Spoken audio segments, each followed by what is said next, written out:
Depuis 20 ans, plus de 20 ans d'ailleurs, l'Est de la République démocratique du Congo, notre pays, dans l'Est de notre pays, il se passe beaucoup de choses.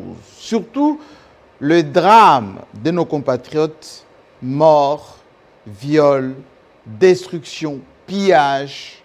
Et personne n'ose endosser la responsabilité. Tout le monde se rejette la paternité de ce qui se passe à l'Est. Et d'ailleurs, l'extérieur dit que ce sont les affaires intérieures de la RDC. Les Congolais sont irresponsables, incapables de protéger leur environnement, les richesses, leur population. Et les Congolais disent, c'est l'extérieur, les pilleurs, les entreprises, le multinational, mais également le pays voisin qui nous agresse.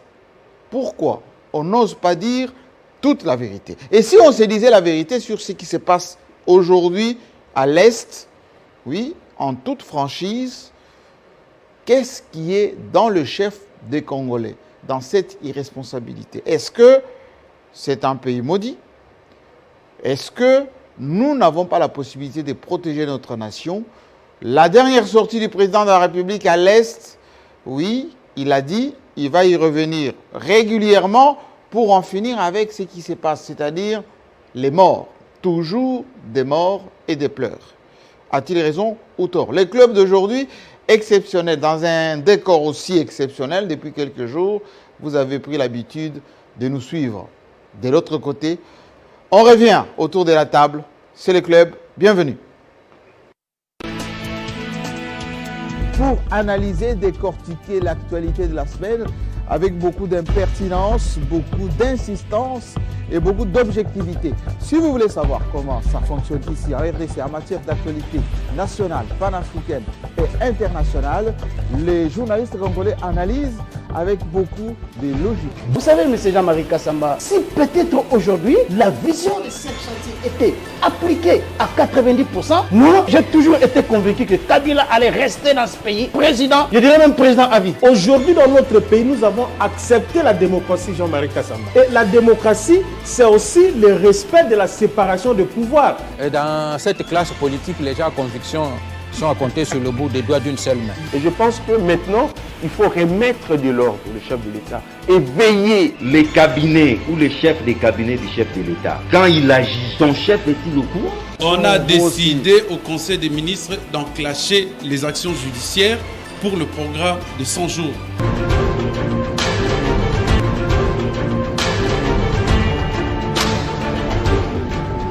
C'est chaque samedi 18h sur votre chaîne.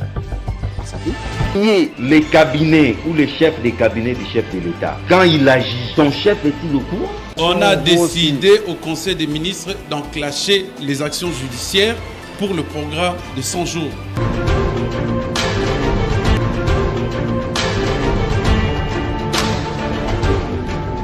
C'est chaque samedi 18h sur votre chaîne.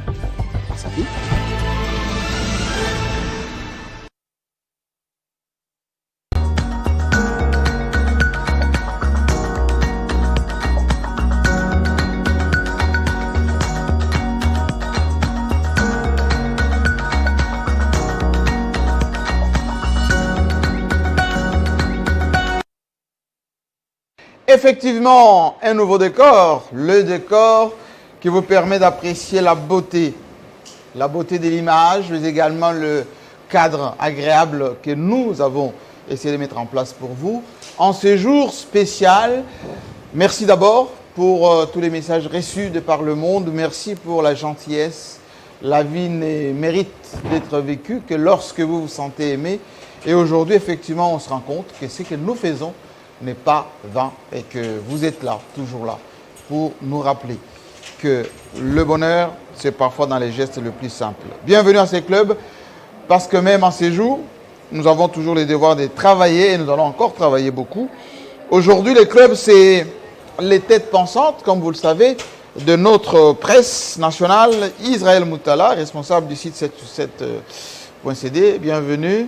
Merci Jean-Marie Kassamba et encore une fois, un très bel anniversaire, beaucoup de bonheur et beaucoup de prospérité. Merci beaucoup. Israël Moutala, que vous aimez tant suivre de chez vous parce que ses analyses sont très pertinentes, souvent très piquantes, ces analyses. Juste à côté de lui, le doyen. Le doyen, on va dire intemporel, Joachim Diana, le patron de la Colombe, le journal. Ah oui, merci JMK, surtout en ce beau jour. C'est pour vous dire bon anniversaire. Comme on l'a dit, c'est un anniversaire de la télé. Votre anniversaire, l'anniversaire de la télé. Comme on l'a toujours répété, moi je l'ai toujours répété que si on ouvrait votre ventre là, on trouverait en plus des intestins la télé. La télé est là-dedans. Merci beaucoup. Donc c'est vraiment un anniversaire de la télé chez nous. Je me demande même si le jour où vous êtes né, il n'y avait pas une télé à côté. Merci beaucoup. Oui, effectivement, on aime bien notre métier, c'est une grande passion. Charles-Akin Kankou, Aben TV. Merci. 4 épingles. Merci beaucoup, joyeux anniversaire Jean-Marie Kassamba. Comme j'ai toujours dit, j'ai toujours l'habitude de le dire que Jean-Marie Kassamba est le père de la révolution télé en RDC. Heureusement qu'aujourd'hui, vous maintenez toujours le cap. Tous ceux-là qui veulent faire du Télé 50, ils sont toujours surpris de voir que vous avez toujours une longueur d'avance. Là, moi aussi, je ne comprends absolument rien. Qu'est-ce qui se passe finalement dans votre tête avec tout ce que nous sommes en train de voir aujourd'hui? Télé 50, c'est quand même une chaîne qui... et l'ongola Sony, na Congo. Et l'ongola quand même Sony. Et puis ça a valeur. Yamboka Oyo. C'est vraiment un média à la dimension de ces grands pays. Voilà pourquoi votre anniversaire est une occasion pour nous de reconnaître votre apport dans les paysages médiatiques congolais. Et encore une fois, heureux anniversaire. Merci beaucoup, c'est très touchant et ça nous va tout droit au cœur. La thématique d'aujourd'hui, elle est plus profonde d'ailleurs parce que nous l'avons intitulée « Insécurité dans l'Est de notre pays » et si on se disait toute la vérité. Je vais poser cette première question à Israël Moutala parce que on va revenir sur l'actualité brûlante. La dernière d'ailleurs, le président de la République est revenu à Kinshasa depuis jeudi soir. Il a fait presque une semaine à l'Est. Il a rencontré tout le monde. Il avait dit, lorsqu'il s'est adressé aux Nations Unies via la vidéo, que les Nations Unies devraient sanctionner les tireurs de ficelles à l'Est, qu'il faut qu'on arrête de financer ces groupes armés, etc., etc. Mais on se rend compte que le Burundi n'est pas venu, le mini-sommet s'est quand même tenu, et après, le président a pris la résolution de revenir à Goma et à l'Est pour en finir une bonne fois pour toutes. Bien avant cela, il avait déjà pris la résolution, avant d'être président, de localiser l'état-major des forces armées à l'Est. Et en même temps, quelques mois après son installation, on a déployé une force importante, on va dire des opérations de grande envergure, notamment à Béni. Est-ce qu'on a eu le résultat escompté? Question, parce que vous avez toujours tendance à dire arrêtez de pleurnicher, de penser qu'on est agressé. Quand on est agressé, c'est qu'on est agressable. Le nationalisme, ça n'a pas droit d'exister. Il faut vivre dans un monde tout en tenant compte des rapports de force. C'est bien ça, je ne vous ai pas dénaturé. Non, non, c'est bien ça. Bon, d'abord, j'aimerais dire qu'aujourd'hui, on se rend compte de la complexité de la crise à l'Est.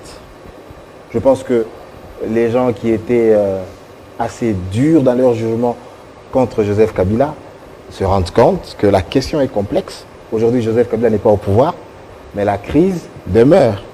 On ne peut pas accuser Félix Tshisekedi de tuer à Nuturi, on peut pas de tuer à l'Est, à Béni, on ne peut pas l'accuser d'avoir des liens avec les Rwandais, en complicité. Félix Tshisekedi n'a pas été belligérant, donc c'est quelqu'un qu'on dit à peu près à équidistance avec tous les ex-belligérants et toutes les armées étrangères qui pullulaient à l'Est et tout ça. Donc c'est quelqu'un qui a un autre regard et qui n'est pas de l'Est aussi, qui est du centre. Donc il y a une façon détachée un peu d'examiner la crise.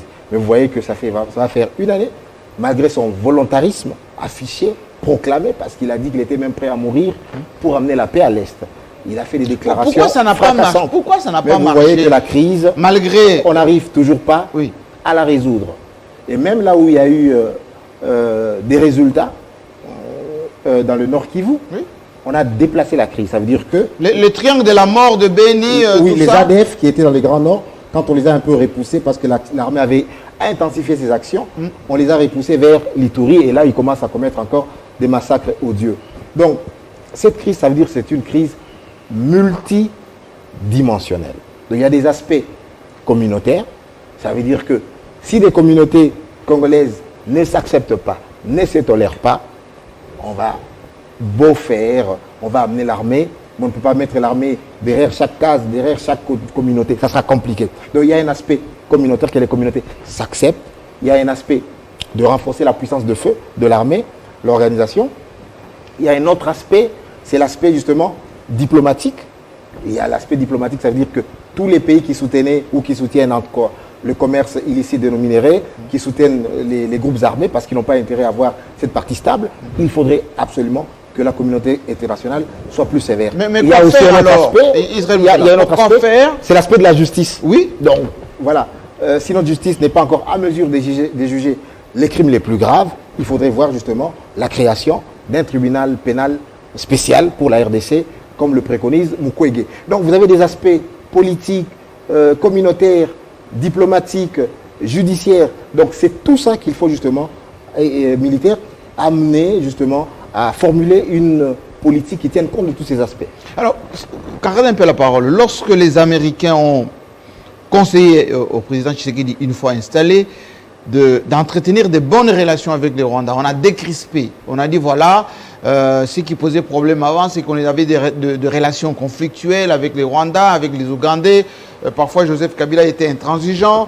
Vaut mieux avoir de bonnes relations. Le président Tshisekedi est parti même s'incliner à Kigali. Beaucoup de contacts avec Museveni, avec les Kenyans, etc. Pourquoi cette approche d'ouverture, on va dire de réconciliation, pourquoi ça n'a pas fonctionné? Aujourd'hui, on est en bisbille complètement avec les Burundis. Les Rwandais eux-mêmes avaient rejeté le Premier ministre Sommet. Ils ont accepté à peine en vidéoconférence, d'ailleurs, ce qui vient de se tenir. Non, mais bon, le problème, c'est que l'approche diplomatique est une approche qui est moins coûteuse en termes de vies humaines, en termes de ressources. Voilà. Et on peut obtenir des résultats avec une approche diplomatique. Mais c'est une approche aussi qui ne peut pas donner des résultats tout de suite. Il faut un peu de patience parce que, comme on l'a dit, c'est une crise qui a 30 ans, plus de 30 ans. Et donc, les groupes armés étrangers, ce sont là depuis de longues années, se sont entremêlés avec nos populations. Donc la question est très complexe. Et vous voyez même que nous avons des moyens limités. Même pour démobiliser, nous avons des problèmes. Donc, sur cette question de l'approche diplomatique, il faut l'encourager. Parce que dites-moi, si vous n'avez pas l'approche diplomatique, l'autre alternative, c'est l'approche militaire. Mais est-ce qu'aujourd'hui, sommes-nous en capacité de faire la guerre, notamment par exemple au Rwanda? Est-ce que nous sommes en capacité de dire, voilà, aujourd'hui... Et quand vous parlez avec les FARDC, entre certains généraux, certains officiers vous disent... L'armée rwandaise ne peut pas nous tenir. Parce que non, je suis d'accord. S'ils n'ont pas la diplomatie derrière eux, on entre à Kigali en 24 heures. Non, moi, ça veut dire que, quand on dit la guerre, ça veut dire que vous mettez des ressources aussi pour l'armée. L'armée peut être bien formée, aguerrie, mais quand vous commencez une guerre, ça demande un effort de guerre, ça veut dire que c'est un effort financier. Donc voilà. Alors et on sait toujours, comme on a toujours dit, on sait quand on commence une guerre, mais on ne sait toujours pas quand on peut la terminer. Et donc, est-ce qu'on ouvre un front militaire ouvertement avec le Rwanda ou on essaie d'y aller par la voie diplomatique en faisant comprendre aux uns et aux autres que nous y gagnerons tous en ayant la paix, nous allons commercer, nous allons nous développer au lieu de nous faire la guerre. Donc c'est un choix à faire. Oui. Mais pour le moment, moi j'estime que tout en faisant la diplomatie, il faut pour que la diplomatie soit efficace, travailler sur l'armée, travailler sur notre propre efficacité. Mais là-dessus, nous avons beaucoup de problèmes en tout cas jusque-là. Regardez par exemple tous les problèmes qu'il y a à Ituri, entre nos communautés Lendu et Ema, par exemple. Là, il ne s'agit pas de guerre étrangère. Il s'agit de nos propres communautés, mais on n'arrive pas justement à maîtriser tout ça. Parce qu'aujourd'hui aussi, il y a un choix qui est fait. Est-ce qu'on va attaquer les jeunes l'Hindou parce qu'ils ont commis quelques crimes et déclenché une spirale de violence, ou bien on les amène à la raison en essayant de leur faire comprendre qu'il ne s'agit pas d'emprunter cette voie, de tuer vos semblables, mais démobilisez-vous et tout ça. Donc c'est toutes ces questions qui demandent vraiment beaucoup il y a plusieurs approches, ça demande beaucoup de patience, ça demande l'implication des communautés, des leaders communautaires, pour qu'on pacifie d'abord les esprits des communautés. Joachim Diana, depuis plus de 20 ans, on a fait complètement la guerre, pour ne pas dire le reproche à Joseph Kabila. D'abord, Hamzé, Laurent Désiré Kabila, qui l'a amené l'AFDEL ici, avec les Rwandais, les Ougandais. C'est eux qui sont venus pour détruire la stabilité. Ils étaient à la base des massacres à l'Est. On a même ressuscité Mapping, etc. Aujourd'hui, Kabila n'est plus au pouvoir. Qui est de mèche avec les Rwandais? Qui est de mèche avec le groupe armé? Les trafics et tout ça? Quand on écoute le chef de l'État, il dit « J'ai maintenant compris que ce qui se passe à l'Est, c'est d'abord l'extérieur qui manipule, qui instrumentalise, qui finance. Ce n'est plus les Kabila qui étaient en de mèche avec les Rwandais. » Oui, tout à fait. Le chef de l'État est obligé d'entrer dans le réalisme. Mais ce qui est un drame, c'est que ceux qui sont encore dans l'opposition attendent peut-être être au pouvoir pour eux aussi comprendre. Or, c'est le moment de comprendre. Une analyse réelle de la situation du Congo pour que tout le monde, que vous soyez dans l'opposition ou pas, vous avez tout le droit de vous opposer au pouvoir qui est en place. Mais ce n'est pas de vous opposer à un homme, à un faux problème, à engager un faux problème. Vous savez, il y a un dossier qui m'a toujours opposé à Israël, c'est de dire que si on vous attaque, c'est que vous êtes attaquable. Peut-être oui. Mais ce n'est pas parce qu'on vous attaque, vous êtes attaquable par votre faute. Vous êtes attaquable parce que vous appelez RDC, vous avez un territoire avec certaines ressources que d'autres veulent venir prendre et que vous voulez qu'ils les prennent sur la bonne voie, mais ils tiennent à les prendre de côté voie. Je ne vois pas votre faute, c'est quoi? C'est d'ouvrir les frontières, dire monsieur, je ne veux plus que vous m'attaquiez, venez prendre comme vous voulez. Parce que quand on écoutait Ken Wadondo, on a envoyé ces déclarations, qui datent d'ailleurs de 97-98, il dit Kengo que les malheurs à l'Est, c'est la communauté internationale qui nous a imposé les réfugiés Hutus. Il avait demandé à son époque au maréchal Mobutu de fermer les frontières. Les Américains ont pesé, les Français ont pesé, on a laissé les frontières ouvertes. Aujourd'hui, tous les malheurs de l'Est découlent de là. Et là, c'est le prétexte du Rwanda à l'époque. C'est le prétexte du Rwanda. Il ne fallait pas que les Hutus rentrent. Le Rwanda disait que je vais en RDC pour chasser les génocidaires qu'on veut. Est-ce qu'à ce sujet, il y a un meilleur geste diplomatique que celui d'appeler le Rwanda, venez ensemble, allons combattre ces forces. Ce qui a été fait. Est-ce que certains et Vital Kamerhe avait quitté l'Assemblée nationale à cause de ça. Il avait quitté l'Assemblée pour ça. Et il y a des gens qui n'avaient jamais soutenu ça. Parce que ces gens-là ont besoin de cette insécurité-là pour que le Congo, dans sa partie Est, soit un trou noir pour qu'on puisse, de façon illégale, se servir. Alors, moi, j'ai dit ceci. Il y a, lorsque le président de la République promet la sécurité, j'ai regardé les gens, j'ai lu les réseaux sociaux, les gens qui attendaient de lui qu'il dise que la sécurité soit pour que la sécurité fût. Alors, je dis, ça, avec cet irréalisme-là, nous ne pouvons pas avancer.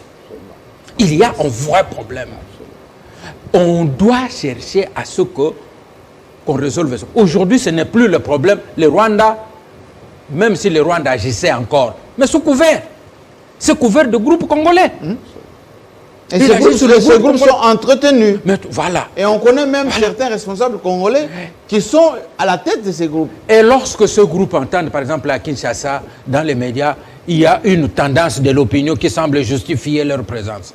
Vous le voyez, ils sont encouragés, ils se disent, nous sommes dans la bonne voie, nous allons combattre jusqu'à... Moi, j'ai dû rencontrer ceux qu'on avait dernièrement formés à KCC qui ont été... Mais ces jeunes gens-là n'ont pas de... Vous parlez avec eux, ils n'ont vraiment pas de grande motivation politique. Il n'y en a pas. Ce qui était de motiver, de mobiliser qu'on oui, a de formé mobiliser. pendant une année à KCC, Oui.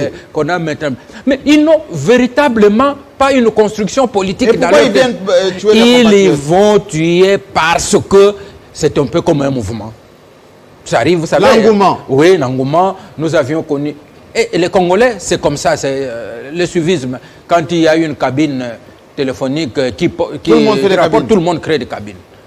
Il y a eu un moment, tout le monde a créé les pharmacies. Et il y a des mouvements Les flats rebelles. et aller Voilà. à Dubaï. Quand un groupe devient groupe rebelle, quelqu'un sort au village, il a des galons, il est général. Il part de rien à général. Et les autres veulent devenir des généraux. Ils viennent. Et nous devons bien réfléchir. Et j'ai dit ceci, il y a une projection que j'aime répéter, celle du président, du sénateur à vie, Joseph Kabila, qui disait « Nous sommes dans une situation difficile. Pour le moment, nous sommes obligés, à court terme, nous sommes obligés d'appeler les amis pour nous soutenir. » Et c'est ce qu'il y a eu avec l'Angola, la Namibie, les Zimbabwe. Pour que nous puissions résister, ne fût-ce que nous restions en vie. Et à plus ou moins court terme, alors il faudrait que nous commencions à nous défendre nous-mêmes. Et c'est ce qui doit être fait. Et pour le moment, je pense avec le président Félix, c'est d'attaquer la troisième étape, celle de que s'il y a quelqu'un qui s'attaque au Congo, que ça soit Suicidaire. un comme suicide disait- pour lui. Oui. Pourquoi les FDLR ne vont plus attaquer le Rwanda?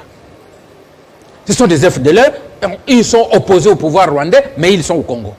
Pourquoi les ADF ne vont plus attaquer le pouvoir? Parce qu'ils savent que la frontière avec leur pays, qui ose là-bas, c'est suicidaire.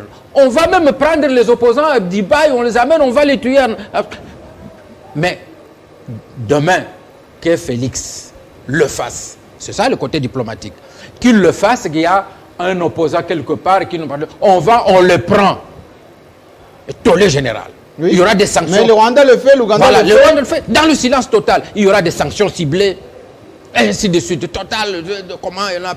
Vous savez, le dernier qu'on a pris à Dubaï jusqu'aujourd'hui, personne n'en parle. On dit, bon, c'est normal, le Rwanda assure sa sécurité.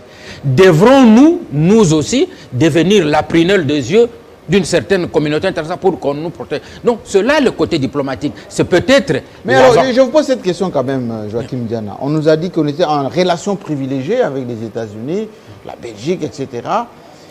Mais on ne le sent pas dans la manière des condamnations des violations à l'Est. On a même dit que les groupes armés, il y en a plus de 100 maintenant qui pullulent là-bas. Et on sait qu'il y a des pistes pour les Antonov, le petit porteur qui évacue nos minéraux. Sur les lacs Kivu, par exemple, ben, chaque jour, il y a des gens qui traversent. Pourtant, il y a des drones, il y a des satellites qui voient tout ça. Où sont les retombées de ces relations privilégiées avec les Américains? Mais avant de parler de relations privilégiées, lorsqu'un membre du gouvernement, aussi important qu'un vice-premier ministre, arrive au Haut-Ouélé, il est plutôt accueilli par la multinationale plutôt que par le gouverneur de province. Haut-Ouélé. Haut-Ouélé. Il arrive avec le protocole du gouverneur de cette haute Société. et qu'au lendemain, à son départ, plus aucun agent du gouvernorat ne peut arriver là-bas. Ils ont reçu les ordres. Des avions qui atterrissent dans cette entreprise, plus personne ne contrôle parce que les agents de l'État, la grande autorité qui est venue de Kinshasa a donné les ordres, ne les acceptait pas. Est-ce que nous aidons réellement à nous défendre? Puisque lorsqu'on dit que ce sont les multinationales. Et les multinationales agissent comment? Parce qu'on sait que dernièrement, on avait attrapé de l'argent, je crois 850 000 $, Oui. venus pour le groupe. À la frontière avec l'Ouganda. Oui. Mais si on ne contrôle pas strictement ces multinationales, mais comment vous pensez qu'ils agissent comme si c'était des poissons dans l'eau? C'est ça le vrai problème. La diplomatie. Nous, parfois, nous avons des projets à court terme. Mais les Américains, vous allez voir qu'ils peuvent être en train d'appliquer une vieille stratégie. Les chefs d'État passent, mais l'objectif de l'Amérique comme patrie. Et, ils appellent ça intérêt stratégique. Voilà, ça reste à terre. Ce sont des intérêts stratégiques qui concernent l'État américain. Ils les atteindront tôt ou tard. Et j'aime rappeler la devise de leur force aérienne. L'impossible, c'est ce qui demande un peu de temps pour être appliqué. Mais le difficile, c'est ce qu'on fait tout de suite. Oui. L'impossible demande. C'est-à-dire, pour eux, il n'y a rien d'impossible. Donc, quand les gens parlent, oh, la balkanisation, non, pour eux, ils peuvent la faire comme ils veulent. Mais ça leur prendra du temps à travers tout ça. C'est là, ça veut dire quoi? Il y a la suite dans les idées et dans les programmes, ainsi de suite. Moi, et ça, je le dirai au président de la République, je n'attendrai jamais à ce que les États-Unis d'Amérique, aujourd'hui, dans la situation multipolaire, aujourd'hui, sur le plan diplomatique, viennent aider la République démocratique du Congo. Pour quel intérêt? Pour quel intérêt? Aujourd'hui, et d'ailleurs avec la politique de Trump, l'Amérique d'abord. Oui. Et il faut que le Congo soit le Congo d'abord. Je le répète, aujourd'hui, c'est la défense ou jamais. Le maigre moyen, on les met à la défense, à la sécurisation des frontières. Cette frontière de l'Est là, parce que ça ne sert à rien d'avoir du côté Kasaï, tout ça, c'est tranquille. L'Est, que l'Est devienne la priorité de tous les Congolais. Mais on a déployé quand même là-bas des forces, notamment contre les ADF. Oui, mais dans la même situation. Aujourd'hui, on voit ce qui se passe en Ituri. Israël Moutal a dit tout à l'heure que la pression du côté du Nord Kivu a poussé ces FDLR, ou les ADF surtout, à se déporter vers Ituri. Et ils continuent à commettre le même crime. Oui, tout à fait. Et dès qu'on va les traquer vers Ituri, ils vont rentrer autre part ailleurs. Alors, maintenant, je pense que la politique aujourd'hui, c'est l'amener les ADF chez eux. En Ouganda. En Ouganda. Qu'ils aillent là-bas en Ouganda. Vous savez, il y a eu même un moment des opérations conjointes avec l'Ouganda. Oui. Mais ces opérations, après, ont fait que les ADF se sont plus enfoncés dans notre territoire. Oui. Du côté de Kigali, ils se sont enfoncés dans les territoires congolais, ils ont sécurisé leurs frontières. Et qu'aujourd'hui, nous en souffrons. Et sous les applaudissements, sous le regard impuissant de cette fameuse communauté internationale. Et c'est là aussi le côté diplomatique. Les jours où la République démocratique du Congo va aller commencer à bombarder. Vous savez qu'à un moment, on avait même... on ne voulait pas que la MONUSCO utilise les drones du côté de la frontière. Et l'opposition de Kigali. Parce que les drones risquent de voir... la réalité. Voilà, ce qu'on ne veut pas que... Voilà, ce qu'on ne veut pas que toute la communauté internationale voit. Les gens savent que Kigali, l'Ouganda et Kampala, ils ont fait ce qu'ils ont fait au Congo. Mais Charles Taylor est mort en prison pour avoir fait ce qu'il a fait à Sierra Leone. Oui. Mais chez nous ici, nous aussi, on vient le faire au Congo, c'est normal. Mais si on le fait ailleurs, ce n'est pas normal. Le jour où le Congo va se mettre en position de dire je vais attaquer le Rwanda, vous allez voir, même la MONUSCO ici va se réveiller. Oui. Et j'ai toujours dit que la MONUSCO, là, vous la verrez, elle ne partira que le jour où un groupe armé, deux groupes armés auront sécurisé une partie du territoire, ils vont y installer des forces à tel point que le gouvernement congolais aura difficile, ils vont se retirer comme ils se sont retirés au Rwanda dès que l'FPR s'est implanté, ils sont partis. Comme ils se sont retirés en Israël, dès que Israël s'est implanté contre les Palestiniens, ils partent et disent bon, comme ils se sont retirés en Irak aussi. Alors, quand même, je vais dire, Charlin Kankou, une question fondamentale. Sommes-nous irresponsables, incapables, nous Congolais, pour ne pas arriver à résoudre cette question, et surtout en nous disant la vérité? Parce que quand vous allez à l'Est, il y a ce qu'on appelle l'économie de la guerre. Beaucoup de gens s'enrichissent, y compris les Congolais, qui ouvrent des comptes en Ouganda, au Rwanda, qui font des trafics, qui sont d'ailleurs le porte-mallette de ces multinationales, qui sont Congolais. Il a été dit tout à l'heure, la communauté internationale connaît ce qui se passe. Pourquoi on ne se dit pas la vraie vérité? On fait des mini-sommets, comme celui qui vient de se terminer, avec des communiqués qui endorment tout le monde. Bon, sommes-nous irresponsables? Je dirais... Ou inconscients? Dixit Irresponsable, inconscient, je dirais oui et non. Irresponsable, oui, pourquoi? Vous savez, aujourd'hui, il est étonnant, je pense que ça a été dit ici notamment par le doyen Diana. J'avoue qu'il n'est pas facile de prendre la parole après des intelligences comme celle d'Israël et Joachim Diana. Il a été dit ici que au sein de la classe politique congolaise, notamment dans l'opposition, nous voyons des acteurs politiques qui aujourd'hui, Félix Tshisekedi au pouvoir, c'est avec qui il luttait dans l'opposition, s'attaquer à leurs frères de l'opposition d'hier. On parlait de Fayoul qui a donné une conférence de presse d'ailleurs hier. Oui, ils sont nombreux. Oui. Cette opposition qui a traité d'incapable, qui n'est pas qualifie à la hauteur, de l'opposition volcanique.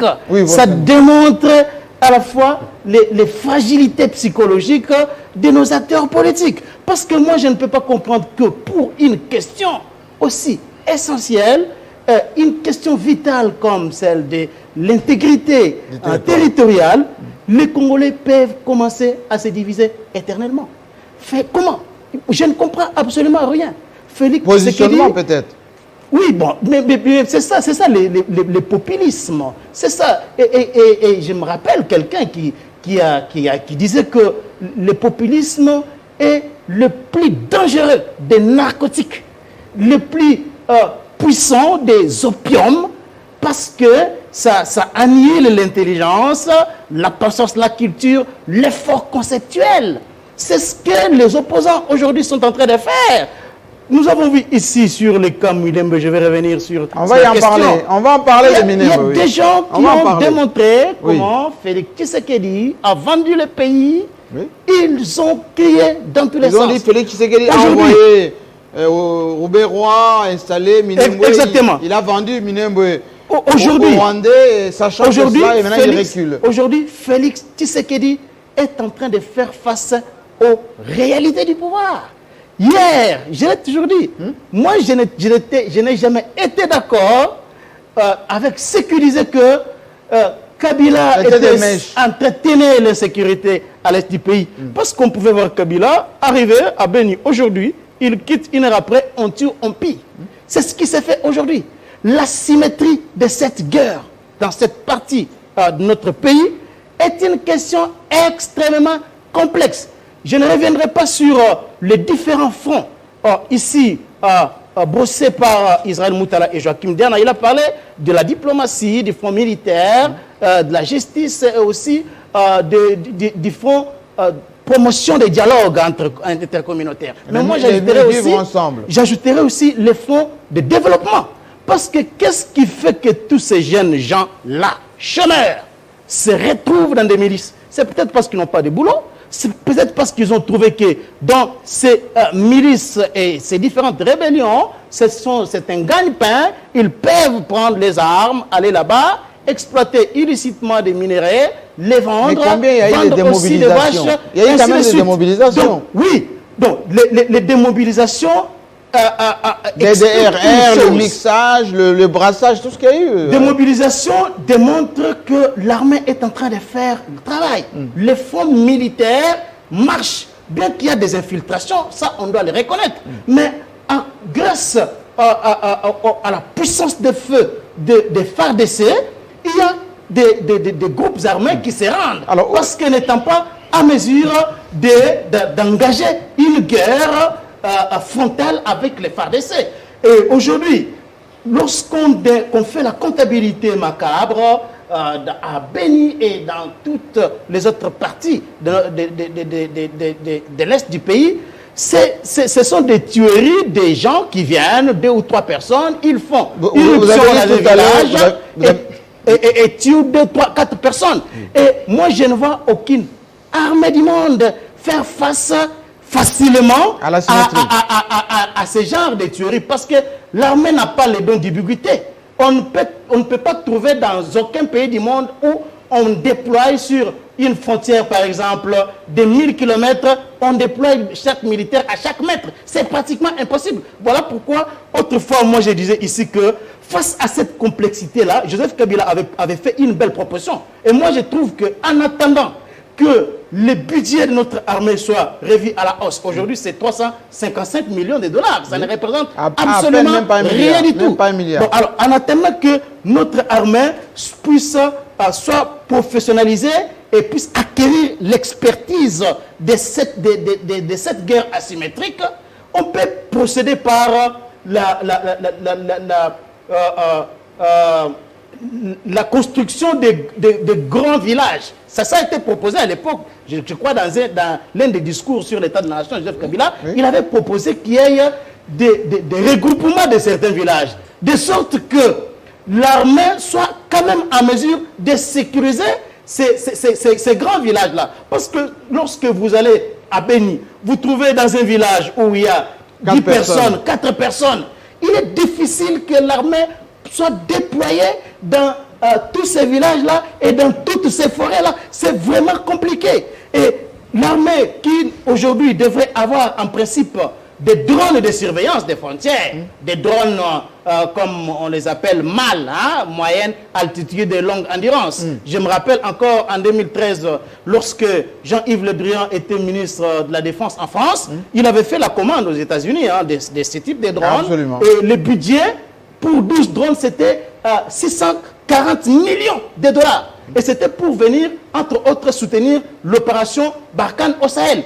Et en examinant la situation sécuritaire dans cette partie de la République, vous allez voir qu'il y a des similitudes avec ce qui se passe dans le Sahel.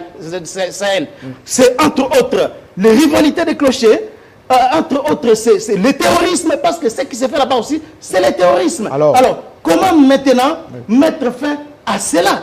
C'est promouvoir les dialogues entre les communautés, c'est donner de l'emploi aux jeunes, c'est encourager les jeunes gens à quitter toutes ces milices-là, mais aussi, comme les conflits revêtent un caractère d'extranéité, il y a des éléments étrangers dans notre pays, notamment les ADF, les FDLR, il est tout à fait normal qu'ils mettent aussi l'accent sur la diplomatie. Parce que moi, je pense que c'est vrai qu'on a toujours dit qu'il y a eu de multiples rencontres par le passé du temps de Joseph Kabila avec l'Ouganda, le Rwanda et tous les Africains, et que cela n'a pas produit des résultats escomptés. Mais est-ce pour cela que l'on doit mettre une croix sur l'aspect diplomatique? Je pense que non. Parce qu'aujourd'hui, regardez ce qui se passe dans d'autres régions de l'Afrique. Vous allez au Sahel, vous allez trouver les G5 Sahel là-bas. Oui. Vous allez trouver par exemple la CEDEAO. À cause de la politique de bon voisinage, il est pratiquement inconcevable que le Ghana par exemple prennent les armes pour combattre un pays, la Côte d'Ivoire, le Nigeria. C'est impossible. Pourquoi? Parce qu'ils ont développé, ils ont trouvé des intérêts communs et ils ont développer des projets intégrateurs, et voilà pourquoi ils militent ensemble pour le développement et l'émergence de leur Charles communauté. Kenkanko, vous avez dit tout à l'heure, irresponsable, inconscient, oui et non.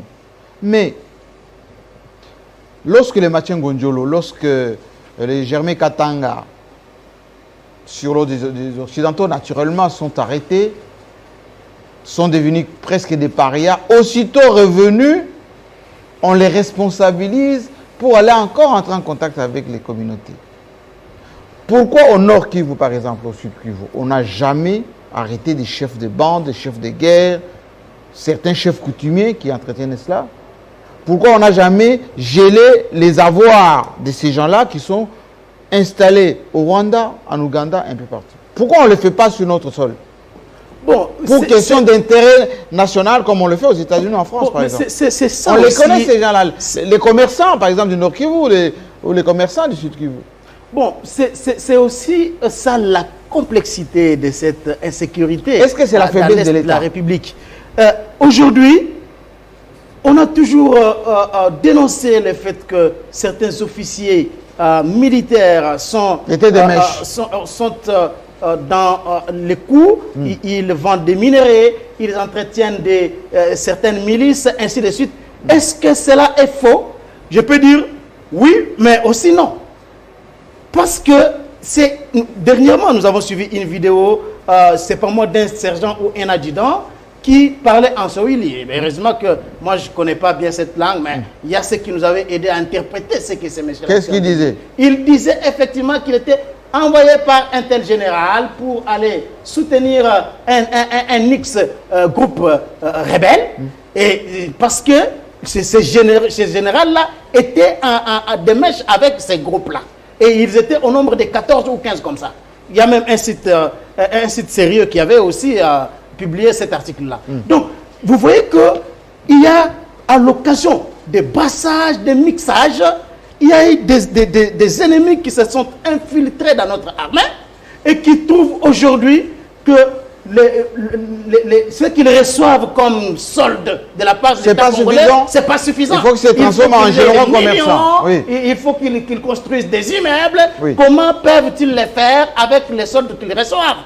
Ils ont trouvé en cela un filon, un moyen de mettre du beurre dans les épinards, comme on dit, afin qu'ils puissent, je ne sais pas, devenir plus riches. Voilà pourquoi ils sont dans les trafics de minerais. Alors, face à une telle question... Donc je vous pose la question, est-ce qu'il y a la faiblesse de l'État, ou il y a une complicité, on va dire, avec ces multinationales, les pays voisins? Bien sûr, parce que si on demande aux Rwandais, par exemple, de geler tous les avoirs des généraux, des commerçants de l'Est, qui sortent sans payer les impôts, par exemple. Bien sûr, il y a la faiblesse de l'État, parce que moi, j'ai toujours été contre ceux qui disent que l'État congolais est un non-État. Mais moi, je dirais que c'est un État inachevé. Bien sans mettre. C'est un État inachevé parce que les services de renseignement, par exemple, posent énormément de problèmes. Ce sont ces services-là qui devraient nous aider. Nous les voyons, par exemple, en Israël avec la Mossad. Oui. Les services de renseignement, vous allez aux États-Unis avec les FBI et autres, et dans beaucoup d'autres pays, on peut arrêter les terroristes à 30 ou 40 minutes de la perpétration de leur forfait. Nous le voyons sous d'autres cieux. Mais ici, chez nous, pourquoi les services de renseignement sont faibles, ne parviennent-ils pas à dénoncer quand même si pas la totalité, mais un grand nombre d'États, de sorte que... Ils vont vous dire qu'ils n'ont pas les moyens... il y a chasse aux sorcières, par exemple. Il y a aussi, il y a cette question-là. C'est tout ça aussi. Pas d'unité, pas de renforcement, pas de bureau, pas beaucoup de choses. Oui, ailleurs, on donne des budgets aux services. Ce n'est pas à exclure. Ce n'est pas à exclure. Le fait aujourd'hui que nous n'ayons pas une armée à la dimension de ces pays, une armée qui fait peur, comme c'était le cas du temps de Mobutu, c'est à cause notamment des finances, à cause de nos recettes maigres.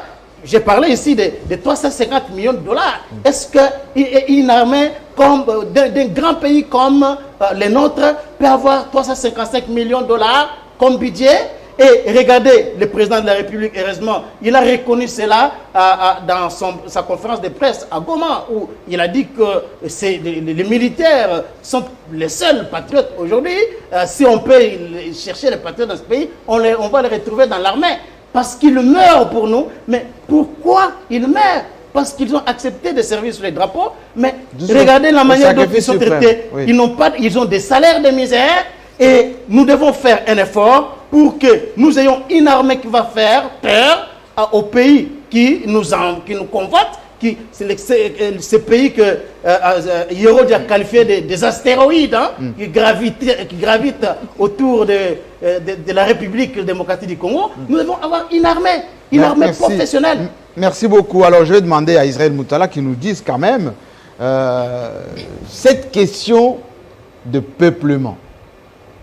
Cette émission, on a dit aujourd'hui, ce club, qu'on doit se dire les vérités. Cette question de peuplement. Nicolas Sarkozy, en venant ici, lorsqu'il fut président, il a dit clairement, le Rwanda est trop petit, trop montagneux, pas assez d'espace, pas assez de richesses. Et le Rwanda vit à côté d'un grand Congo immense, riche, fertile. Il va arriver à un moment ou un autre que les Congolais offrent un peu aux Rwandais de l'espace et des richesses. Est-ce que la grande problématique, la grande question est, les Rwandais ont-ils des velléités de peuplement chez nous? Et on va tomber naturellement sur le cas de Minembwe, mais on a parlé de Rutshuru, etc. Est-ce que cette question est sérieuse?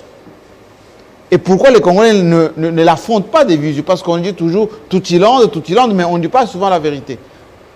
Merci Jean-Marie pour la question, elle est pertinente. Mais avant d'y revenir, j'aimerais dire à Joachim, oui, quand je dis que attaquer parce que attaquable, c'était pour dire que il nous appartient à nous justement de déployer notre intelligence pour protéger notre beau pays, pour protéger nos richesses. Donc voilà, nous avons des richesses que les autres convoitent, mais c'est à nous justement de nous hisser justement à la hauteur de la grandeur de ce pays pour justement faire échec à toutes les velléités d'expansion de pays voisins. Donc la RDC n'est pas le seul pays riche au monde. Les États-Unis sont un pays extrêmement riche aussi en termes de ressources naturelles. Et on ne les attaque pas. On ne les attaque pas parce qu'ils ont développé la dissuasion. Jean-Marie, vous avez fait l'école militaire stratégique. Oui. Donc vous savez très bien que voilà, on développe des capacités militaires pour que votre ennemi ne déclenche même pas la guerre. La dissuasion. Sun Tzu a dit que justement la meilleure façon de gagner la guerre, c'est de faire en sorte qu'on ne vous attaque pas. Donc voilà, les gens savent déjà que vous avez une puissance de feu que s'ils vous attaquent, ils seront anéantis. Et donc on ne vous attaque pas. Et les autres ont développé cette dissuasion en faisant même du nucléaire. Parce qu'ils ont comme Israël par exemple, absolument, comme ou Israël. la Corée du Nord. Voilà. Nous, notre problème, c'est justement qu'on arrive à bâtir une armée, justement, qui soit à mesure de protéger ce pays. C'est vraiment, ça doit être la priorité des priorités. Est-ce qu'il faut pour cela que ça prenne... La culture de peuplement. Est-ce que ça doit prendre 10 ans, 15 ans, 20 ans? Non. Kagame, il a bâti une armée en combien de temps? Il a renversé le régime à Biarimana en 94. En 97, il nous a fait la guerre. Oui. Et puis voilà, depuis lors, il s'est installé. Donc il n'a pas pris beaucoup de temps. Donc je pense que pour bâtir une armée, je pense qu'il faut une grande vision, une grande ambition et des grands sacrifices pour que nous ayons une armée dissuasive. Donc sur ce point-là, j'aimerais dire, sur la question aussi de la pauvreté des jeunes de l'Est, pour dire que voilà, oui, les questions de pauvreté sont des questions qu'on rencontre partout. C'est un aspect du problème, mais ça ne doit pas être une excuse pour que les jeunes de cette partie de... la pauvreté n'explique pas tout. Orientale, oui, pour qu'ils se laissent facilement. Donc la pauvreté, je dis toujours que nous sommes un pays uni, nous sommes un pays semblable à tous égards, même dans nos malheurs. Donc la pauvreté qui est à l'Est, c'est la pauvreté qui est au centre, qui est au sud, qui est au nord, elle est partout. C'est la même chose. Mais ça ne doit pas être une raison de prendre les armes parce qu'ils ont pris les armes, ils ne sont pas riches. Ils sont pauvres. Ils endeuillent les villages, ils endeuillent leurs mamans, ils endeuillent des contrées entières. Donc c'est une question importante. Nous avons des faiblesses. L'économie aussi, parce que, vous imaginez, nous ne sommes pas encore mais il faut que, à court terme, que l'État mobilise au moins $1 milliard par mois. Comme ça que nous... Par mois? Oui, par mois. Minimum. Pour faire quoi? Pour avoir un budget annuel, au moins dans un premier état, de $12 milliards. C'est ce qui va donner un peu des moyens à l'État. Mais on a envisagé 10 milliards qui ne sont jamais venus. Justement, on a fait à peine la moitié. Mais ça montre le travail qu'il y a à faire parce que nous sommes un État qui mobilise à peine 400 millions de dollars le mois. Mais que peut-on faire avec 400 millions de dollars le mois? Vous avez vu justement quand on démobilise même les jeunes là-bas de la Codeco, oui. Ils meurent de faim, on n'a même pas de quoi leur offrir à manger. Donc voilà pourquoi il faut que des projets se développent, comme KCC, les services nationaux, oui. Absolument pour que nous ayons la question du peuplement. La question du peuplement. On dit c'est la hantise, la hantise du Rwanda. Quand Sarkozy dit ça, non. Écoutez, moi le problème c'est que, comme je l'ai toujours dit, vous n'allez pas empêcher un sorcier de vous ensorceler. Le Rwanda a ses velléités expansionnistes et le désordre à l'Est lui profite. L'exploitation des matières illégales, l'or part là-bas en fraude, le coltan en fraude. Et donc voilà, c'est à nous de mettre de l'ordre de notre côté. Et personne ne nous en empêche. Aucun État ne nous a dit non, ne mettez pas de l'ordre dans vos rangs. Donc mettons nos rangs. Kabila avait pris une décision courageuse à une époque en disant non, plus question d'exploitation artisanale des ressources naturelles. C'était un tollé dans le Kivu et je crois que ça lui a coûté une partie de l'électorat. Mais c'est des mesures courageuses comme ça que parfois il a eu mon respect. Parce que quand vous naviguez à contre-courant, à un moment vous dites que vous êtes un leader, vous regardez les décisions, vous prenez des décisions courageuses. Et cette décision là-bas, il faut les mûrir et arriver à des décisions courageuses pour canaliser toutes les ressources naturelles. Sur la question du Rwanda et la déclaration de Sarkozy, non. Le Rwanda, est-ce qu'il est Sarkozy un a petit dit pays le Rwanda c'est montagneux, petit, et tout montagneux, ça, il n'y je a suis pas d'accord. d'espace. Mais Il n'y a même pas de non. pâturage. Nos On ressources- délocalise au Nord Kivu, à Utshuru, un peu partout. Nos ressources Dans les naturelles- Massissi, là-bas, il n'y a que de fermes. Non, les ressources naturelles du Congo appartiennent au peuple congolais et c'est au peuple congolais d'en décider souverainement. On ne peut pas partager nos richesses avec qui que ce soit, avec n'importe... Non, non, non, non. Non, ce sont des richesses qui doivent profiter à la prospérité de notre peuple. Nous avons un peuple pauvre et ces richesses là-bas doivent d'abord servir à tirer nos populations des griffes de la pauvreté. Mais qu'est-ce que le Rwanda peut faire? Écoutez, on a vu la Suisse elle est petite. Le Luxembourg, il est petit. Il n'avait pas de mines, Monaco aussi. il n'avait pas de mines de Liechtenstein, charbon. etc. Il n'avait pas de mines de charbon comme en France, comme en Allemagne, comme en Pologne. Le Luxembourg n'a pas dit je vais annexer la France, je vais attaquer, je vais faire la guerre. Non, ils ont développé une économie par rapport à leur savoir-faire. Ils ont développé la finance. Et c'est un pays riche, sans ressources naturelles, ils ont développé la finance. La Suisse aussi, c'est un petit pays. Voilà, enclavé, pris entre la France, l'Allemagne et l'Italie, des pays puissants et grands.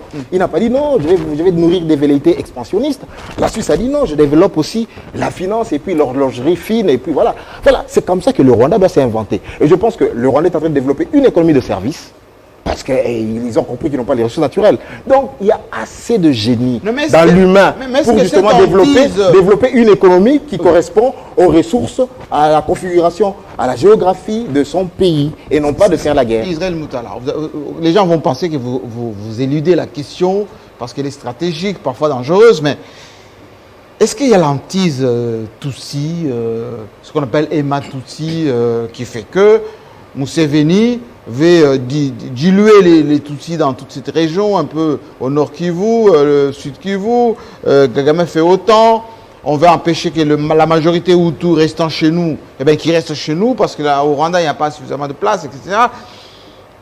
Et est-ce que les Américains et les autres ne sont pas derrière pour encourager cela? J'aimerais répondre d'abord, ça veut dire, parce qu'on a Très clairement, très clairement. on a dit, on s'est D'abord, dit la vérité. On va se dire la vérité. D'abord, Oui. pour moi, j'ai pas de problème avec ça, avec les Tutsis. Pour moi, je pense qu'il y a des Congolais qui, justement, d'origine Tutsi. Sur cette question là-bas, je n'ai aucun complexe.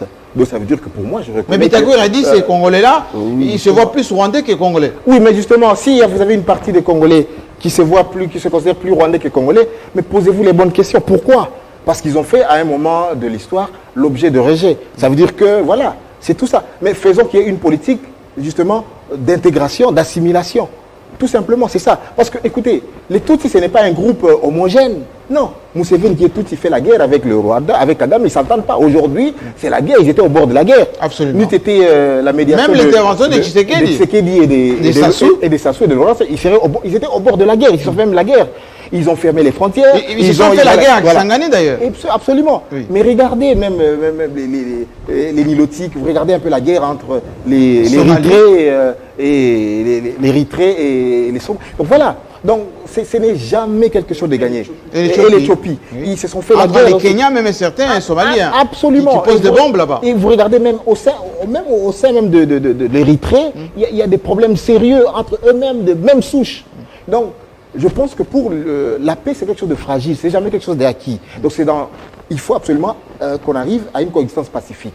Regardez, même les Tutsis dont on craint ici, Oui. ils représentent combien à l'Assemblée nationale? Il n'y a qu'un seul élu. Ça veut dire que même en Un seul élite, tout de suite. oui, Mais pour ça veut dire que cette même, hantise- même en termes démographiques, Oui. ils sont avalés par les 100 millions, je sais pas moi, Des Bantous. de Bantous, des Soudanais, des Pygmées et tout ça. Donc voilà, moi je pense que il faut que c'est pas la peur qui doit être la principale motivation d'un peuple.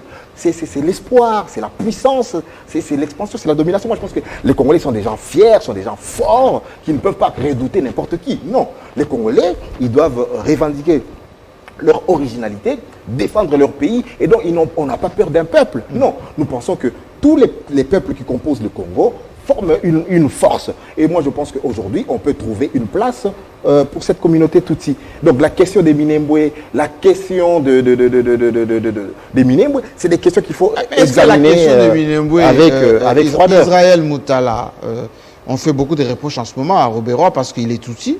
On dit voilà, tous les Tutsis, notamment ceux qui sont au gouvernement, travaillent pour construire un mini-État, notamment à Minembwe avec les Banyamulenge, qui font qu'à un moment donné, ces gens-là, quand ils seront en nombre, eh ben, ils vont revendiquer une certaine autonomie, peuple brimé, minorité pourchassée, et la communauté internationale viendra les protéger, et de facto, ils auront leur État.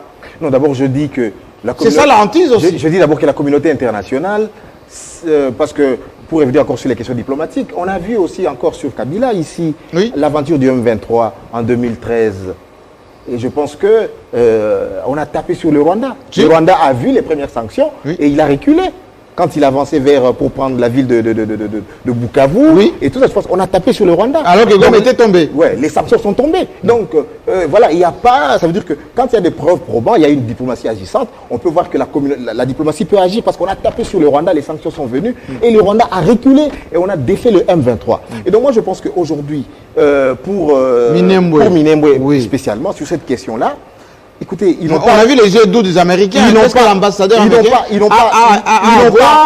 D'abord, ils n'ont pas attendu Minembwe. Ils n'ont pas attendu Minembwe pour se défendre, pour demander d'être considérés comme des Congolais entièrement, d'être considérés comme des Congolais, comme entièrement des Congolais et non comme des Congolais à part entière. Voilà. Donc c'est une question importante. Moi, je pense que l'ambassadeur a dit clairement que il a été mêlé à une histoire. Mais ce n'était pas louche. Non, il a été mêlé à une histoire lui-même. Vous connaissez l'ambassadeur américain, il a un franc-parler. Il a dit tout de suite, non, voilà, il ne savait même pas. Il a publié un communiqué d'ailleurs. Oui, il a dit clairement qu'il s'est désolidarisé, il ne savait pas de quoi cela retournait. Mais qu'est-ce qu'on reproche à Robert Roy dans cette affaire? Ce n'est pas tant le statut de commune rurale de Minembwe qui pose problème, parce qu'il faut aller, il faut absolument qu'on puisse, comment dirais-je, mettre ensemble, rapprocher les administrés des administrations. La décentralisation. Voilà. Absolument. Il faut absolument, il faut le faire. Je sais qu'en Ganajika aussi, les gens se plaignent que pour avoir des documents, il faut aller un peu plus loin à Kabinda plutôt qu'en Mbujimaï. Donc je vois des élus, voilà, à Moneditu. C'est très loin, c'est des centaines de kilomètres. Donc la question de Minembwe pour avoir des papiers ne se pose pas que là. Et donc, avoir cette approche isolée, cette approche envers sa communauté, c'est ce qui a posé problème. C'est-à-dire que c'est une approche globale comme ministre de la République. Mais pourquoi avoir une approche globale pourquoi on a exacerbé Minembwe? Pourquoi on a eu plus peur de Minembwe? C'est la présence des Robérois, c'est la présence des Banyamulenge, c'est la présence de quoi? Écoutez, on ne va pas se mentir. Ça veut dire que les Banyamulenge ont pris des armes. Ils ont déjà pris des armes ici pour réclamer la nationalité. La guerre de 97 qui a amené Mouzé ici, elle était portée par des Banyamulenge et ils avaient clairement demandé de prendre la nationalité congolaise. Le problème de Banyamulenge, notamment, c'est que il y a une partie qui sont vraiment congolais, mais comme il n'y a pas d'état civil, ce qui fait qu'aujourd'hui tu peux être congolais et demain tu es rwandais, et tu redeviens congolais. Il y a cette passoire. Vous avez vu Vincent Karega qui était congolais, qui s'est retrouvé rwandais et vice-versa. C'est ce problème-là d'état civil. Donc, tu as parlé tout à l'heure de la question de l'État. Donc, la question de l'État... Est-ce que l'État est faible ou l'État est complice? C'est une question de... L'État, d'abord, ça veut dire qu'il faut dissocier l'État de ses animateurs. Donc tout le mal qu'a eu Joseph Kabila, tout le mal qu'a eu Mouzé Laurent Désiré Kabila, et tout le mal qu'a eu Kaka et Kora Félix aujourd'hui, on le dit, il a vendu le pays. Ça veut dire il est en train de vendre le pays rwandais. C'est l'État, la faiblesse de l'État. Mais il faut aussi considérer que l'État, c'est comme une machette, donc comme une hache. Ça veut dire que cette hache, on vous donne une hache, on vous dit d'accord, abattez un baobab, par exemple, en 30 minutes, avec une hache. Mais cette hache est émoussée. C'est ça le problème. Donc maintenant, le problème, on vous donne un timing pour abattre un baobab, mais la hache est émoussée. Donc le travail que demande Félix Tshisekedi est plus dur à résoudre. Absolument, parce que le problème, il fallait commencer. Même Kabila, c'est ça le problème. On lui demandait de faire quelque chose, mais l'instrument pour faire le travail pour lequel on lui avait demandé n'était pas approprié. Donc il fallait d'abord réparer l'électrimat, réparer le manche, qu'il soit bien ajusté, qu'il soit solide, limer. La hache, ça prend du temps, tu limes la hache, mais les adversaires, ils ont déjà des outils assez bien tranchés, ils vous attaquent. C'est ça le problème. Donc, tu peux avoir toute la bonne volonté du monde, mais l'instrument pour justement impulser une politique n'est pas encore voilà. Après, il faut travailler sur l'autorité de l'État. Parce que quand vous avez l'instrument État est fort, vous impulsez des politiques et vous avez des résultats tout de suite. Merci beaucoup. Nous aussi, une quinzaine de minutes. Joachim Diana, juste une question. Je voulais poser au début, tout à l'heure, vous n'avez pas vraiment... beaucoup répondu. Kabila rwandais, Kabila de Mèche, ces généraux sont à la base de massacres. On a même vu d'ailleurs beaucoup d'opposants à cette époque-là faire le tour du monde pour dire voilà, ce qui se passe à Béni, c'est volontaire, c'est commandité depuis Kinshasa. Aujourd'hui, qui est à la base des morts? Ça, c'est la première question. Deuxième question, est-ce que Minembwe n'est pas, on va dire, l'arbre qui cache la forêt? Oui, JMK. Importante question, j'y réponds, mais une seconde pour dire que vous avez été dernièrement besoin d'attaque chez vous. Oui, à la maison. Quel était votre vote? Qu'est-ce que vous auriez pu faire dans une ville organisée où il y a les gens qui ont le droit de sécuriser tout le monde? Et la aide même de la communauté internationale. Vous pouvez bien vous organiser, avoir des armes. Vous voyez Kadhafi? Oui. Qu'est-ce qu'on a fait de la Libye aujourd'hui? Qu'est-ce que Kadhafi n'avait pas fait pour avoir une armée, pour avoir les moyens, tout ça? Est-ce qu'il manquait les moyens? Voilà ce qu'on en a fait. Voilà cette communauté Même internationale. Saddam Hussein, d'ailleurs. Voilà. Et c'est là où je répondrai à Joachim. Plutôt à Charles lorsqu'il oui, dit à l'époque de Mobutu. Mais Mobutu, c'est dans quel coin? Mais lorsqu'on a utilisé Mobutu comme rideau de fer contre l'invasion communiste, soi-disant, mais là on l'a soutenu. Mais dès le moment où le rideau est tombé, l'armée de Mobutu était encore où? Il est parti comment? Donc c'est pour vous dire qu'il y a cette organisation internationale. Et c'est là où je pose la question, les Américains, aux Occidentaux. Qu'est-ce qu'ils reprochent à Joseph Kabila? Pour s'acharner contre lui jusqu'à aujourd'hui. Il doit partir, il doit partir. Et il doit disparaître. Il doit disparaître. Oui. Vous vous souvenez du message de Cohen? Oui, absolument. Et alors, il avait commis quel tort aux Américains? Il avait pris, il avait pris Madame Closter, ainsi de suite. Mais Joseph Kabila a pris quel Occident? La femme de quel dirigeant occidental? Commis quel tort? Non, c'est pour vous dire qu'il y a des raisons qu'il y a dans cette communauté internationale qui ne dépendent pas de nous, pas même de notre bonne volonté. On vous empêchera même d'avoir le moyen. Vous êtes attaqué, on vous dit non, vous êtes sous embargo. Alors que vous avez le droit de vous défendre, on vous dit vous êtes sous embargo, vous ne pouvez pas le faire. Alors, et c'est là, vous posez la question, Joseph Kabila, c'est lui. Mais c'est la théâtralisation de notre espace politique. Quand j'écoute, par exemple, dernièrement, Fayoulou, oui. Sur le reste. Mais si nous étions un pays organisé, on devrait prendre, analyser quelle logique on trouve dans ce qu'il dit. Mais on écoute ça. Les gens écoutent, c'est lui qui prend un bout de phrase, allez, lui c'est ça, Fayoulou. Mais logiquement, il a dit quoi? Rien du tout. Rien du tout. Qu'est-ce qu'il a comme projet qu'on peut lire derrière ça? Rien du tout. Mais il dit ça pour exister politiquement, pour préparer 2023. Alors, dans un pays comme ça, c'est très grave. Donc, on peut vous attribuer tous les noms. Félix, on a commencé, sa femme, elle a amené des orphelins rwandais pour les...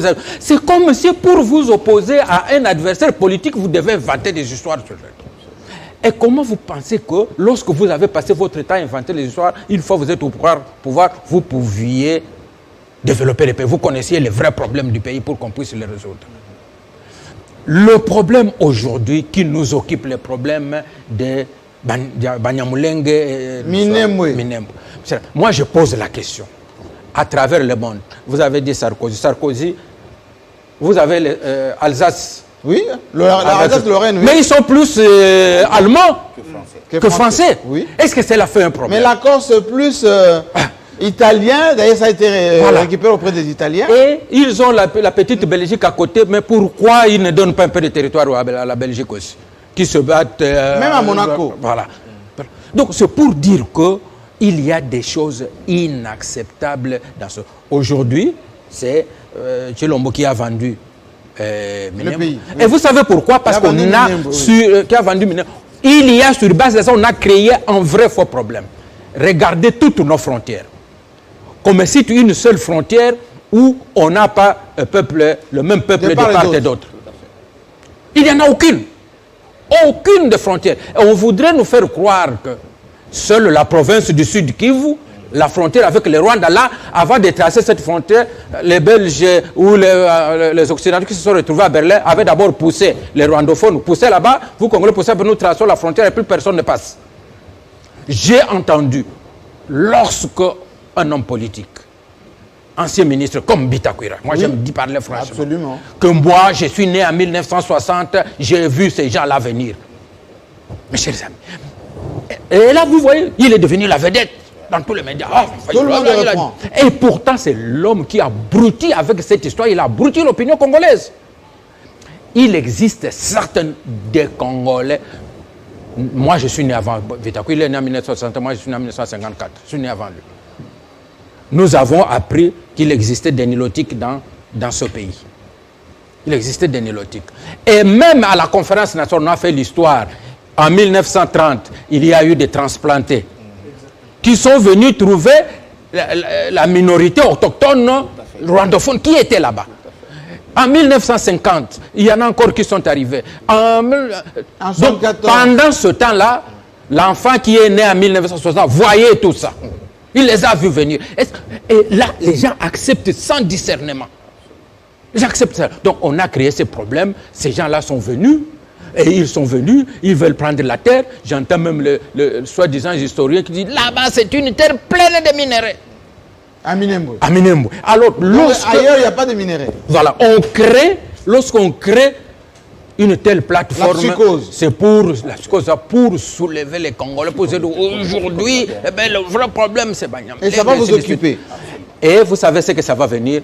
Les mêmes gens qui nous refusons la balkanisation. Mais ils sont en train de créer justement les conditions de la balkanisation. Imaginez-vous que, quelque part, là où les gens qui suivent les choses de plus sont en train d'enregistrer tous ces discours haineux.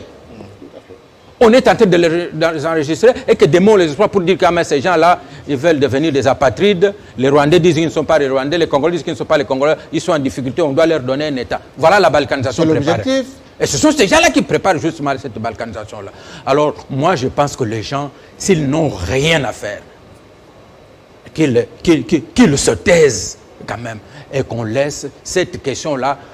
Toutes les fois qu'elle s'est posée, on a essayé de trouver des solutions, on a trouvé des solutions.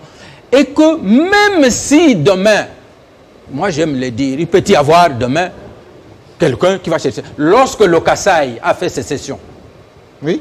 C'est parce qu'il y a eu de Tutsis ou de quoi qui sont venus de là? Non, non.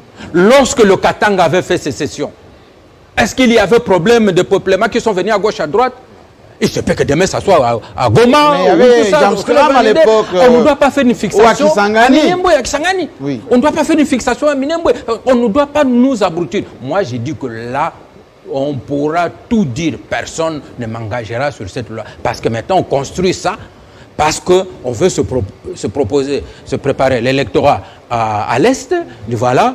Le président Tshisekedi, oui. Il a vendu et ainsi il est de mèche avec Kabila. Et exactement la même chose qu'on a fait avec Kabila. Il n'y a jamais eu un homme aussi combattu par les Rwandais qui est Kabila. Et celui qui était complice de Rwanda. Alors les Rwandais ont fait la guerre contre Kabila jusque. Alors on dit non, ils sont complices. La complicité là quoi? C'est dans le discours politique, c'est dans la théâtralisation politique. Et je pense que on va créer une structure pour analyser les discours politiques et dire réellement ce que les gens pensent, les mensonges. Mais c'est la question justement, Joachim Diana, qu'on doit se poser. On va faire le dernier tour de table pour dégager en quelque sorte un peu la démarche à suivre. Bon, Charles Guin a dit, on n'est pas inconscient, on n'est pas irresponsable. Israël Moutala, bon, on doit s'assumer, on doit faire une grande armée, etc.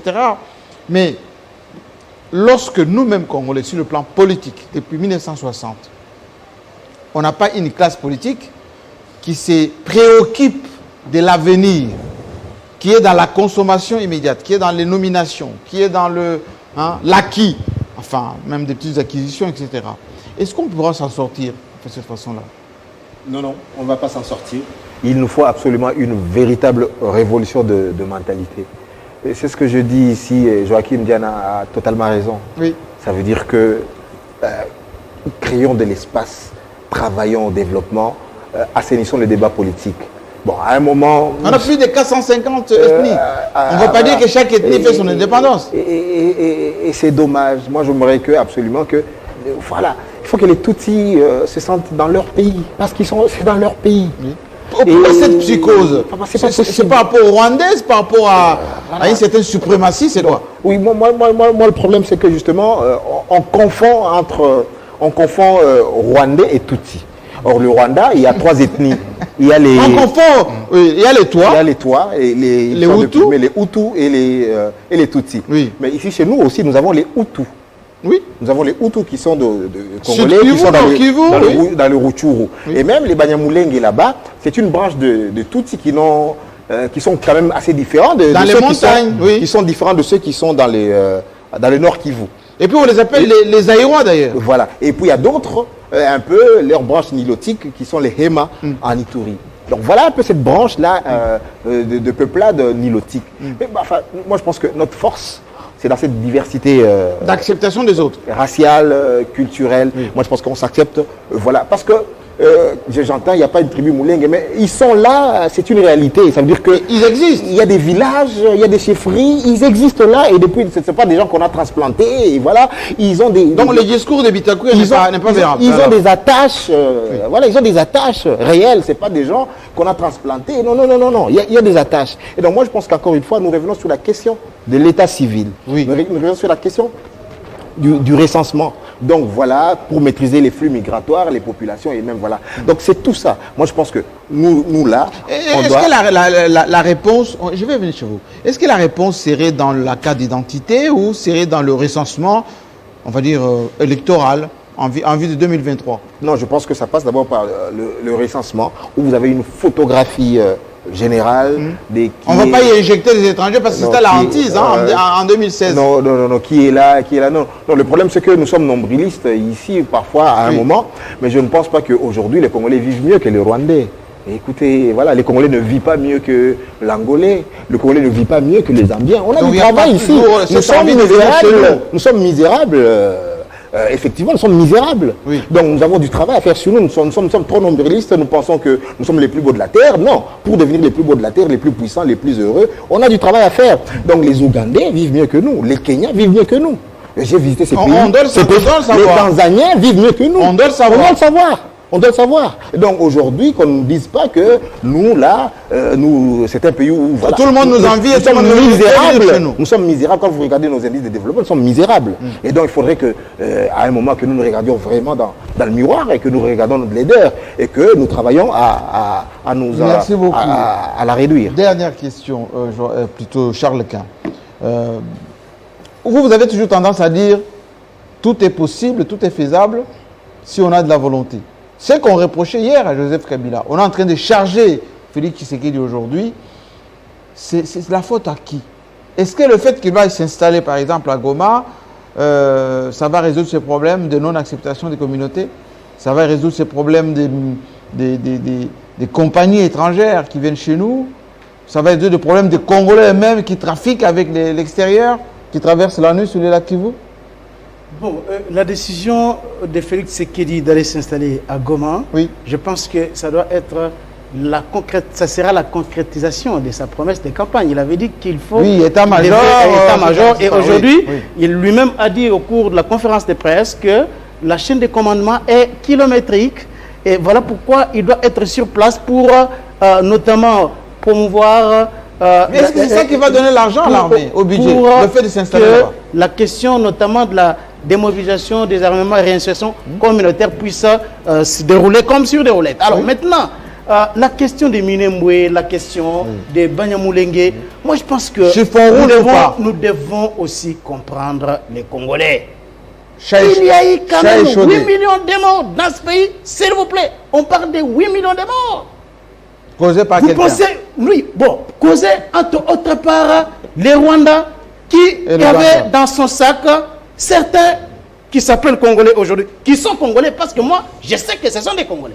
Azaros Rouberois, à l'aune de la loi portant nationalité de 2004, il est Congolais, novembre 2004. Il est Congolais, la question a été résolue au dialogue de Sun City. Là, il n'y a pas de débat. Mais qu'est-ce que choque les Congolais? C'est de voir les comportements de certaines brebis galaises de cette communauté On connaît le cas de Kunda Batore, on connaît le cas de Bosco Taganda. Ils se disaient Congolais, mais lorsqu'ils arrivent au Rwanda, ils sont Rwandais. Vous voyez, c'est ce qui a provoqué cette méfiance des Congolais, des Congolais des autres Congolais. Parce que je ne dirais pas que ne dites pas des des autres souches. Congolais. Ne dites pas des souches. Non, des autres Congolais. Oui. Bon, ici, je n'aimerais pas que l'on puisse revenir sur la victimisation de cette tribu. Parce que toutes les tribus en RDC sont minoritaires. Oui. Donc, mais il y a ceux qui se victimisent plus. Et moi, je me pose d'abord la question. Est-ce que dans ce pays, on a une communauté, une tribu qui a autant de généraux, qui a bénéficié d'autant d'avantages que les Tutsis? Je me pose la question.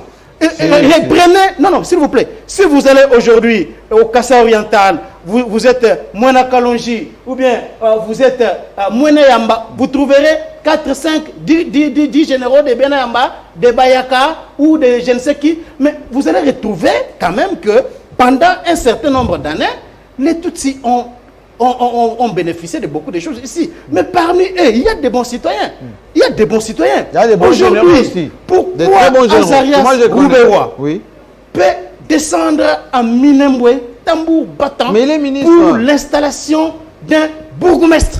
La publicité qui a entouré l'installation de ces bourgmestres a quand même suscité la curiosité. Lorsqu'on peut voir un diplomate de lui-même. Non, s'il vous plaît, lorsqu'on peut voir un diplomate américain, par exemple, les gens que le doyen Diana a épinglés ici comme étant ceux qui boutiquent la balkanisation, qui n'ont pas cessé de rêver de voir ces pays balkanisés. Lorsqu'on voit un diplomate américain aller là-bas, lorsqu'on peut voir les chefs d'état-major, les représentants adjoints du secrétaire général des Nations Unies, c'était trop beau. Quand même, ça peut provoquer la curiosité de certains Congolais. Oui. Et ça provoquait justement la curiosité. Les gens se sont dit, mais comment, est-ce que pour l'installation d'un bourgmestre, on peut voir toute une nation se déplacer comme ça? Et aussi, c'est tout à fait normal que... C'est tout à fait aussi normal. Je vais répondre à cette question. C'est normal que les députés, les fils du coin, ne comprennent pas comment une commune rurale, selon la loi portant, la loi sur les ETD, les entités territoriales décentralisées, une commune rurale ne peut pas dépasser 10 km. Mais on parle de Minembwe comme commune rurale qui s'étend au-delà de 150 km. J'ai suivi Jean-Marie Boulambo, j'ai suivi Bitakwira et beaucoup d'autres élus du coin qui n'ont pas compris comment est-ce qu'on peut saucissonner leurs chefferies et groupements pour intégrer ça dans la commune rurale de Minembwe. Encore faudra-t-il que... On doit terminer. Encore faudra-t-il que... On fabrique un pays là. Non.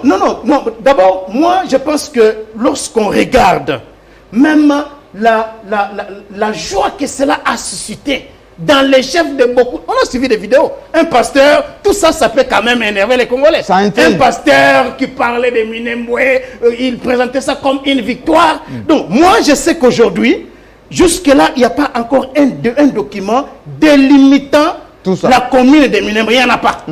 Mais il y a les élus du coin qui parlent au-delà de 150 km. C'est normal que les gens se posent des questions. C'est tout à fait normal. Merci beaucoup. Il y a quelque chose d'important. Terminons. Vous analysez pour éviter la confusion. Oui. Commune rurale et territoire. Oui. Les arguments que je viens d'entendre de Charlequin, ce sont les arguments à l'époque où on voulait créer un territoire. Aujourd'hui, c'est une commune rurale. Une commune rurale est intégrée dans un territoire.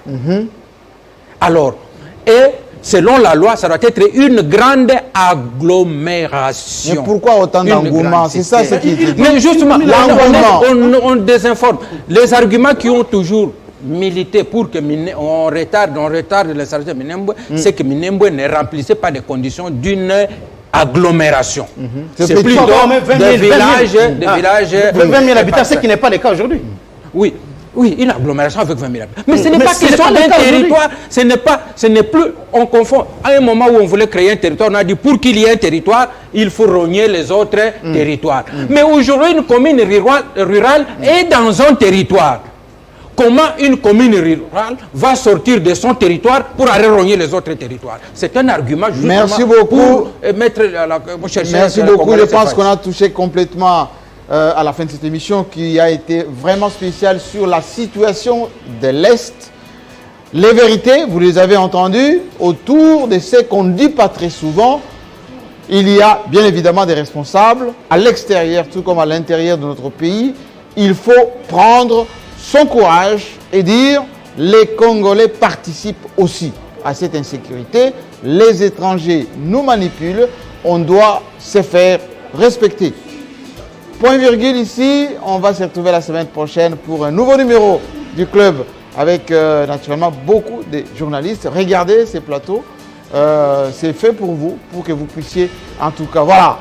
Cette élégance vous permet naturellement d'assister à de... Encore. Excusez-moi, mais... Allez.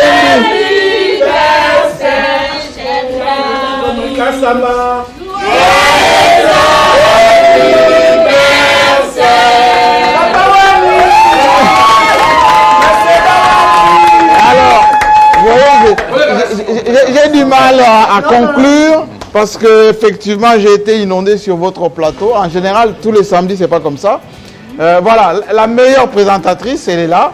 Et je ne dirais pas elle appartient à qui, parce que quelqu'un autour de ce plateau que vous avez apprécié naturellement. Voilà. Et j'ai un champagne. Je vous avais promis. Oh là là, oh là là, oh là là. Je vous avais promis. Quel bonheur, quel bonheur. À l'occasion de notre anniversaire. Merci beaucoup. Ce champagne là. Oh là là. Je tiens à ma promesse. Merci beaucoup. Florian Mbouya Moutala.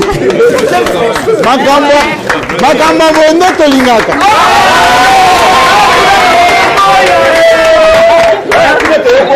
Oya bitoboyaka. Oya kuna. Otami ya biso kombo te. Oya kuna.